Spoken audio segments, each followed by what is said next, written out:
Mendelian genetics modified. Today we're going to talk about incomplete dominance. We are going to talk about codominance, and we are going to talk about lethal alleles. Why are we talking about modified Mendelian genetics? This quote from the book Genome by Matt Ridley kind of explains it. Mendelian genetics is no more relevant to understanding heredity in the real world than Euclidean geometry is to understanding the shape of an oak tree. That's just a hyped up way of saying that it's a lot more complicated than just Mendelian genetics. So we're going to talk about some of those strategies for understanding different types of inheritance. The first type of modifying Mendelian genetics we're going to talk about today is incomplete dominance. So previously, we have thought of big A, heterozygous A, and little a, the homozygous recessive, as having three different genotypes, 1, 2, 3, but only two phenotypes.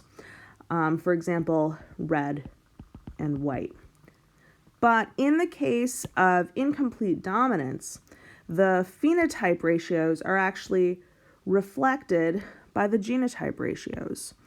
So in incomplete dominance, we've got red when we have two copies of the dominant allele, only pink when we have only one copy of the dominant allele, and white when we have no copies of the dominant allele. So big A is incompletely dominant over little a. We can walk through this a little bit in this diagram. So we've got two flowers, homozygous for red. So in this case, we've got the gene for color, which we're abbreviating with C. And then C is either CR for red or CW for white. From a plant that's homozygous for CR, it can only make CR gametes. And a plant that's homozygous for white can only make CW gametes. That will come together in our F1 generation to create a CR-CW heterozygote. And you can say, even though it has a red allele, it's not producing red color, or it's not producing enough red color to be fully red. It's only pink. Now, this pink plant, this heterozygote, can produce two types of gametes, CR and CW. So if we cross two heterozygotes together, I'm just going to put their gametes right down here, CR, CW, CR, CW. We're going to see 1/4 homozygous dominant, 50% heterozygous, 1/4 homozygous recessive. So as before, when we've done a monohybrid cross, we're going to get 1/4 homozygous dominant, 1/2 heterozygous, 1/4 homozygous recessive. But in this case, we have three different phenotypes as well as three different genotypes: red, pink, and white. Of course, I'm just using A's as an example allele. In this particular question, they were looking at CR and CW. Now let's think about codominance. In this case, we're going to use blood type, and this is the real human blood type. We're going to consider the three different alleles.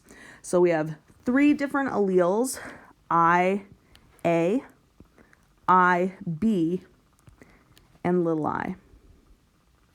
So how many genes are we talking about here? We're talking about a single gene I, one gene I, that has three different alleles: IA, IB, and little I.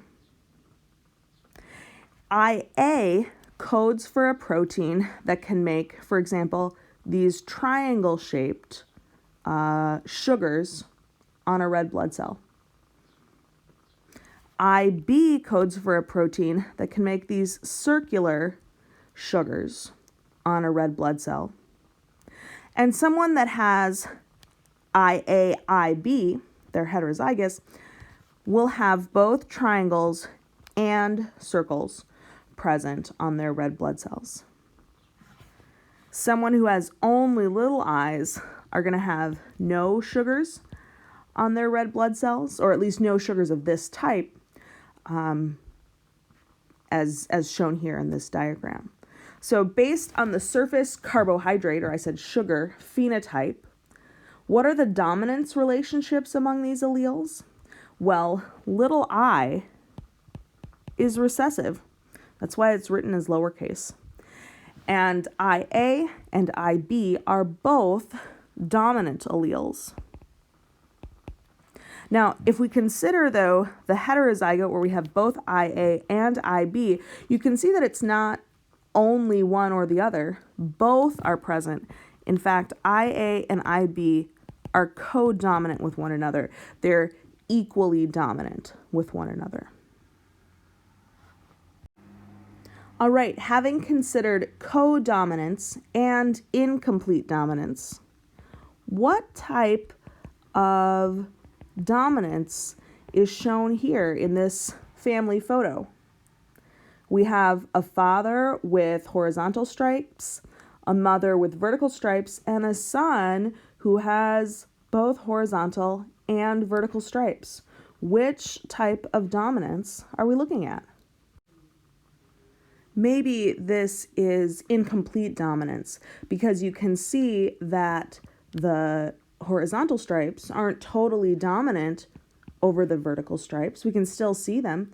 Oh, but doesn't that describe what we just talked about in blood types, where we have, for example, IB here and IA present in the individual?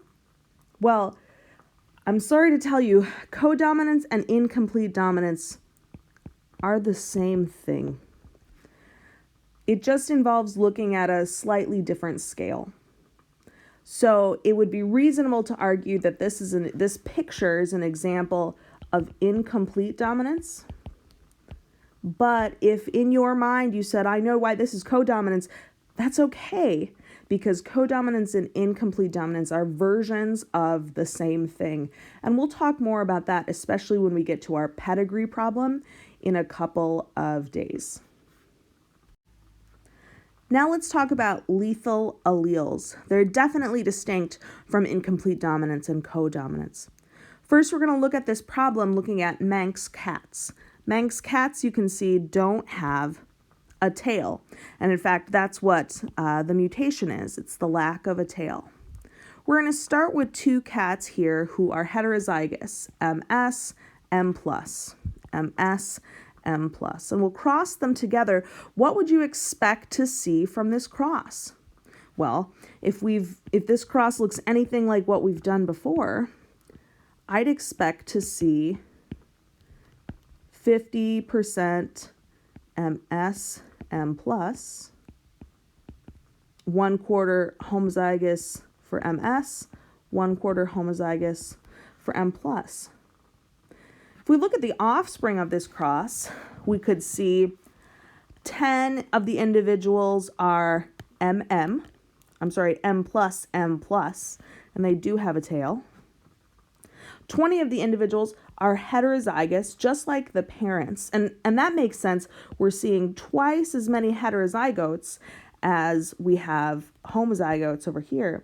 And then you would expect to see 10 that are MS. But in fact, those MS cats don't exist. Having the genotype MS is lethal. Now, the reasoning behind this is because this S allele refers to shortening of the spinal column. Here in the M+, M+ cats, you can see the spinal column goes all the way out to the tip of the tail. In the heterozygous cats, they have a spinal column that doesn't extend past the end of their body. And in the MS homozygous cats, that spine shortens so far that actually the cats aren't able to develop fully and any embryos with this genotype will die. This modified 1:2:1 ratio is actually really characteristic of a lethal allele.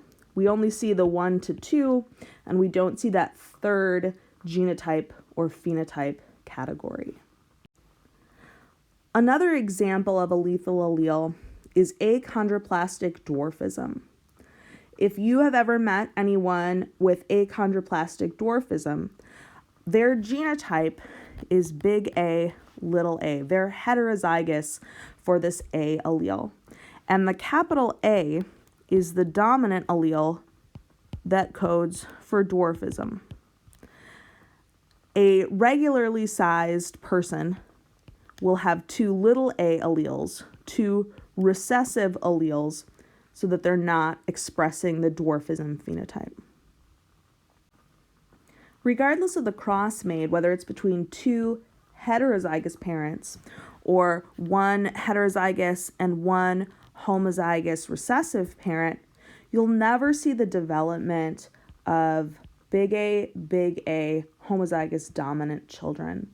These children can often develop through a lot of pregnancy, but are typically stillborn or die shortly after birth, because having two of the dominant A alleles results in too great of shortening, and that can lead to death.